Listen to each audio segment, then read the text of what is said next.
Good afternoon and welcome to Juma Private Game Reserve in the Sabi Sands, where the sun is shining. Male lion sleeping in the Tambuti Grove down at the bottom of the river there. Hello everybody, my name is Steve. I'm joined by BK on camera this afternoon, and we are very excited to have you with us on board on this sunset safari. We have taken the roof off and we are going to look for some lions and maybe Kalamba. You never know how we might. Oh, hang on, we found some lions. There we go. So it is 27 degrees Celsius, 81 degrees Fahrenheit. And as always, everybody, remember this is a live and interactive game drive. If you happen to be watching it on the app or the website, as you know, you can register and you can ask us questions. You can send the comments. Let us know what you'd like to talk about or see this afternoon. Takes anywhere between 4 to 5 years for this young eagle to reach maturity or to reach adult plumage. Oh, and also to hold on to branches takes a bit of practice. Oh, it's so interesting to see it here with vultures and lions. I'm sure it's probably here to capitalize on the overflow of the left. Hang on, one wing, two wings. This was much easier on a bigger tree. Definitely haven't picked the best tree in the wind. Young eagle. Joined by Dylan from Chitwa. They've come to have a look at this amazing visual. Nice work, BK. I'm so glad to have you back. BK loves these tracking shots, and can I tell you that birds are flying over us, and BK's just going Jacobin cuckoo, and I just got to give the man a fist pump. And this fellow here has been very, very busy. This must be the fourth fish that we've seen it catch. Just give it a bit of a rinse and position it straight in. Now 5 fishes of the same length, swallowed whole, alive, going into the crop inside, just underneath the throat. Must be the strangest feeling. 4 of the cubs are just all over her.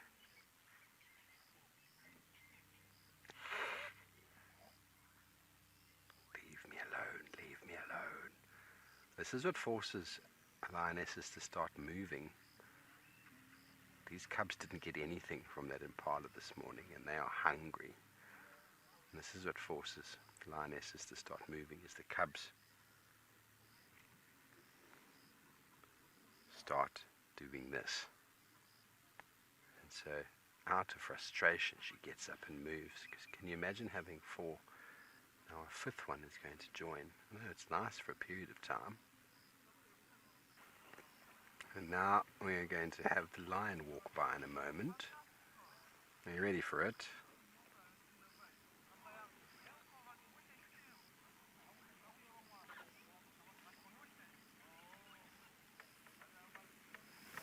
Never gets old, eh, BK? Never gets old. The lion walk by. Hello, girl.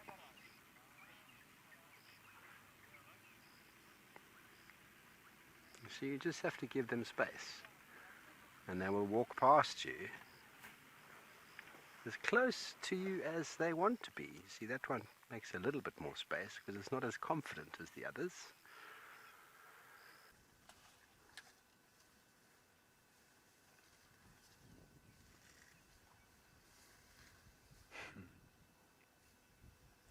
And what's your kind of impression on, you have people shouting about how there are far too many elephants in Botswana. What's your kind of take on that situation? It's quite a difficult one, because if you look at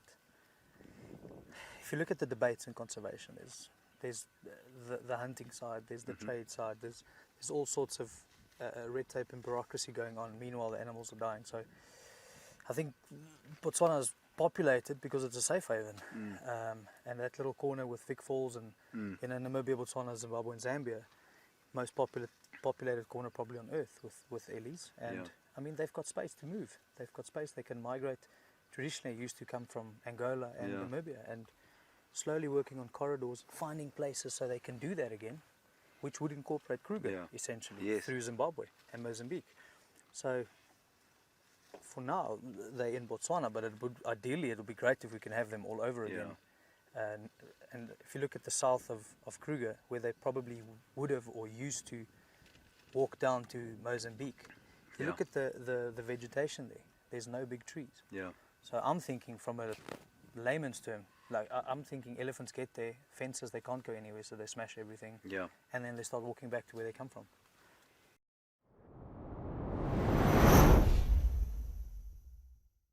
And buffaloes and cows way back when used to be different species and that they've transferred over time, but they come from the same family way back when. So this is what we call, they share functional traits and morphological features, which is just kind of a fancy way of saying that they look quite similar or have similar features, and they behave in certain ways as well. Yeah, so when I joined with Eco Training, the Ngati Pride, we had around 24 to 26 individuals, and then it was split, and part of that became the Breakaway Pride, which I'm sure you guys know about. But the work that I've been slowly involved in is doing some kind of passive ecological monitoring of these guys, and this involves taking some nice ID photographs so we know who's who, so getting up and close and personal, looking at the whisker pattern. Just like our human fingerprints, these guys have unique whisker patterns. So this enables us to correctly identify them. Any noticeable other features, so tears in the ear or maybe a little bit of the tail missing or old scars, also great identifiers. So whenever I'm out here with Eco Training, and I always have a camera, just in case I bump into these guys, I'm able to update and keep going with the identifying of these guys. It's really, really amazing. We love this pride and the information of the pride itself. As Katie earlier on was just chatting to us about the two dominant male, which are brothers that have two to three different prides in the area that they really mate with it. They can move and switch from one pride to another. Very seldom to find them in the area coming in here. Since I've been here, started Praden, I haven't come across with them, which is really great news. It's not like in the other areas where competition of male lions is so huge. Time and again, you tend to see pride of lion challenging one another.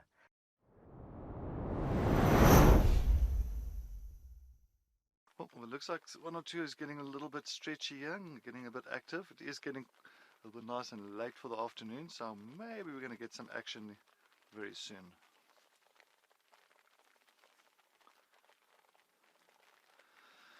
Lazarus, yes, well look, good afternoon, thank you very much for the question. What's the biggest animal that a wild dog can take down? Well, Lazarus, it depends on how big the pack is. I mean, I've seen packs of about 30-35 in a pack where they've taken down something like a wildebeest or young wildebeest, even a zebra that's been caught unaware, and maybe an injured zebra as well. So yes, these are wild dogs, and they don't just do it, they don't throttle. They don't like lions and leopards, they throttle the animal. Actually, it's pretty much pull it apart, and it is quite it's quite revolting, but that's the way they kill.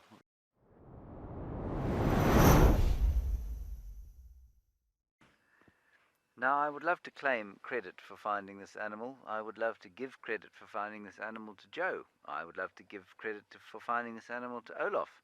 I can do none of those things in honesty.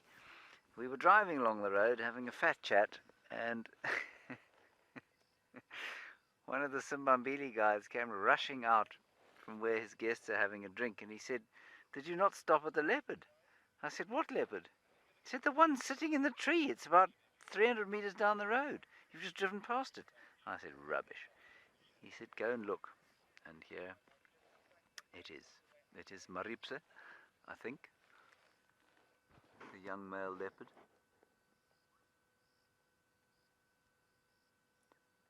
I think that's who it is. He's quite far from us. That's my excuse. Yeah, that's him. Is that a frog? It's a frog calling there. There's a bubbling casino. That light, everyone, is not us. It's the game drive shining a light on him. Big debate. Should we be using spotlights? And, well, I don't know. Linda Poley, you say this is the Prince of Juma. Indeed, Linda, it is the Prince of Juma. He's looking very relaxed. You can see he doesn't seem to mind the spotlight. In fact, he seems almost to be relishing it. Well, everybody, thank you for joining us this afternoon on World Wildlife Day. Thank you to our guests for joining us as well, for their questions, for their input into the show. And thank you, all of you viewers out there, for joining us and for your wonderful questions and comments on this Friday, I think, Friday. We'll see you tomorrow or straight after the show, but until tomorrow morning, have a wonderful evening. Good night and goodbye.